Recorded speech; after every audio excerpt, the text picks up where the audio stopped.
sit down, bro. You want to sit? See. Don't touch that fence. Come on, pig, pig, pig, pig. Oh, he wants some. Oh, yeah, booty. Come on, pig, pig.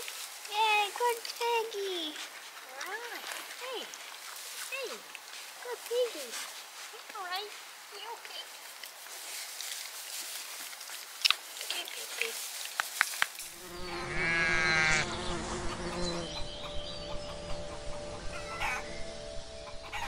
We got everything set up. We went and picked out 2 Berkshire pigs. We got 1 registered gilt and then 1 unregistered barrow.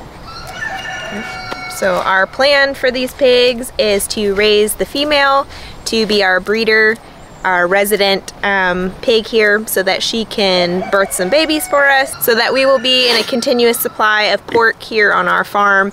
The barrow, his future is kind of undetermined at the moment. As of right now, he's a companion for her. When he gets to butchering age, we'll kind of reassess at that point if we're going to put him in the freezer or if we're going to let him stay and be a resident companion as well. And we're kind of up in the air about whether we want to have our own boar here on our property, and again we'll kind of reassess that when the time comes. We weren't planning on getting any larger livestock until spring of next year, 2023, but the more that we thought about it, the more we figured that we could actually use these animals for our benefit in the time being. We do want to expand our garden area, and then we do have plans for a small fruit orchard as well. And our soil here is not the greatest composition. This was all wooded at one time.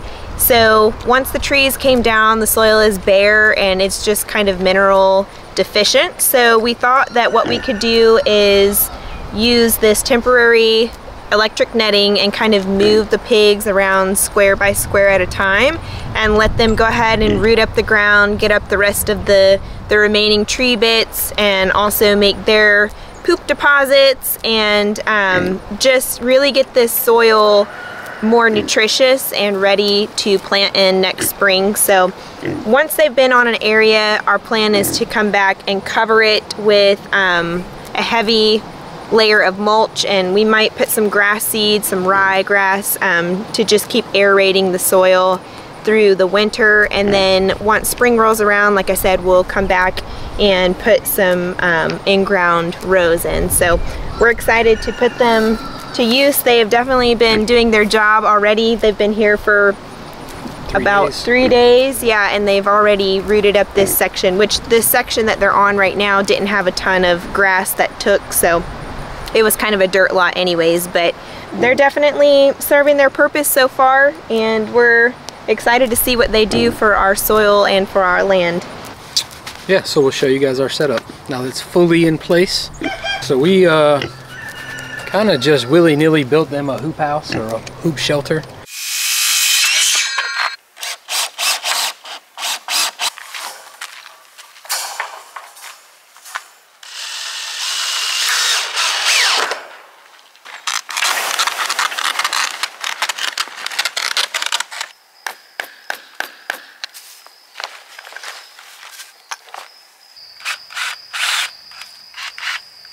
We had a couple of extra cattle panels laying around, and it's a very simple construction. It's 4 2x4s, 8 foot long, and I cut the ends short to 6 foot.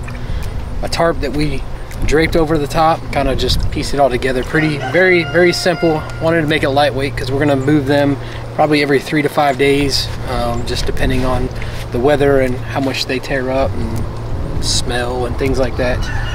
So we wanted it easy to move, but would provide enough shelter for them to stay out of the rain and the elements.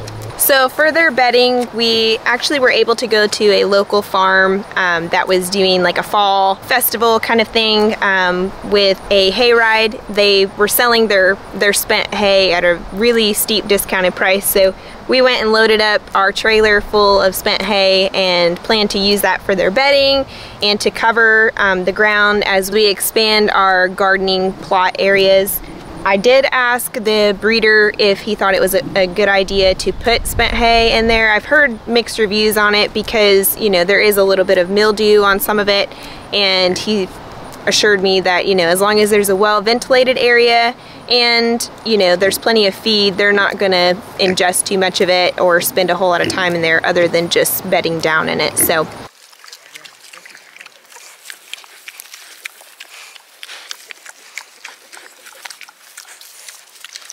they seem to be pretty happy with it.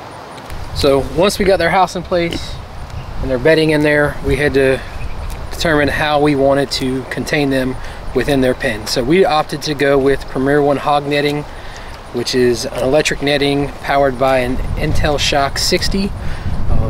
It seems to have done the trick. One of the female we got, she was already trained to hot wire. The male was not, but it doesn't seem like it's taken him but one or two brushes against the fence, and he's kind of figured out like stay away from there. That's the no-go zone. So we got that netting in place, and then we wanted to put an exterior border until we knew that they were fully trained, and so we've got hog panel as an exterior border, so if they got through the electric netting, if the battery got weak or whatever, they just got squirrely, there would be a physical barrier to keep them from getting out.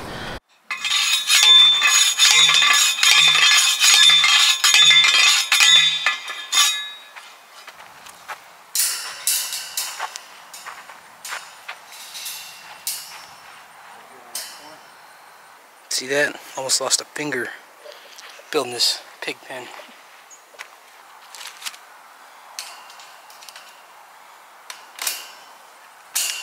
Little trick with these T-post clips. I've got a long side and a short side. I like to hook the short side and then push it around the T-post so that you get this little bit of gap on the long side.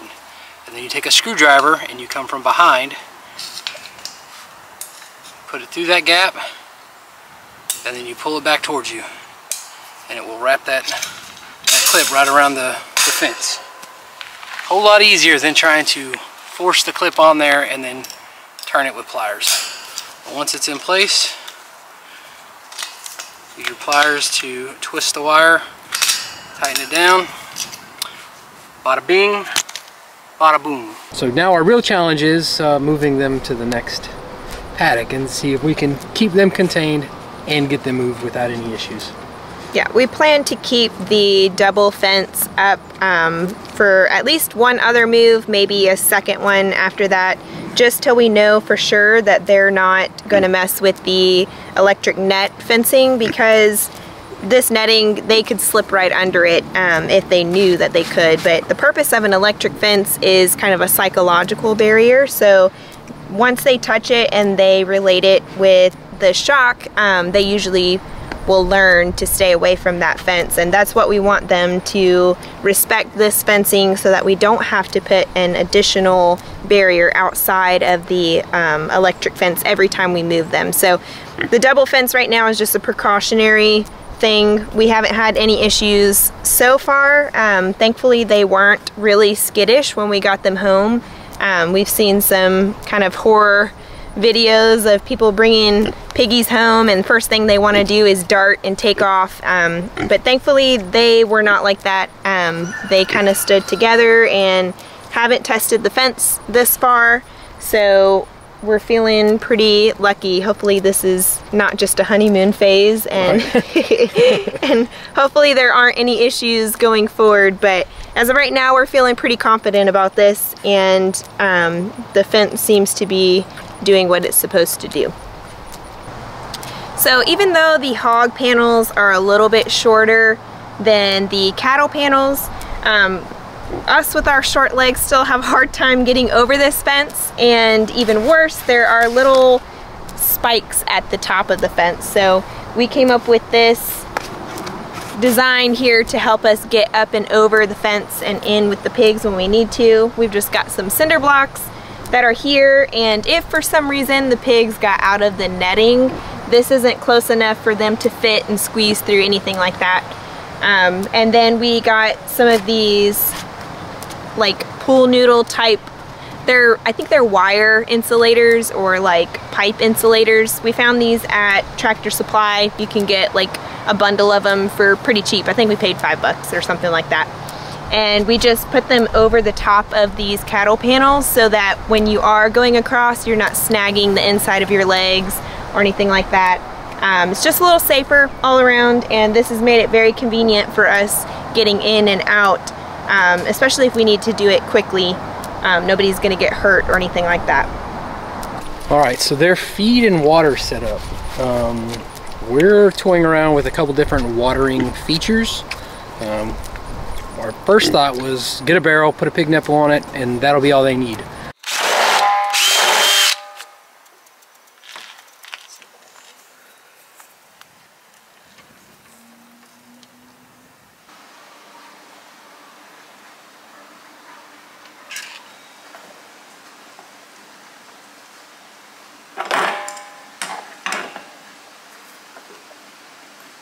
But then we realized that we're gonna have to train them to that. And when you fill a 55-gallon barrel up with water, it becomes heavy, like extremely heavy and difficult to move.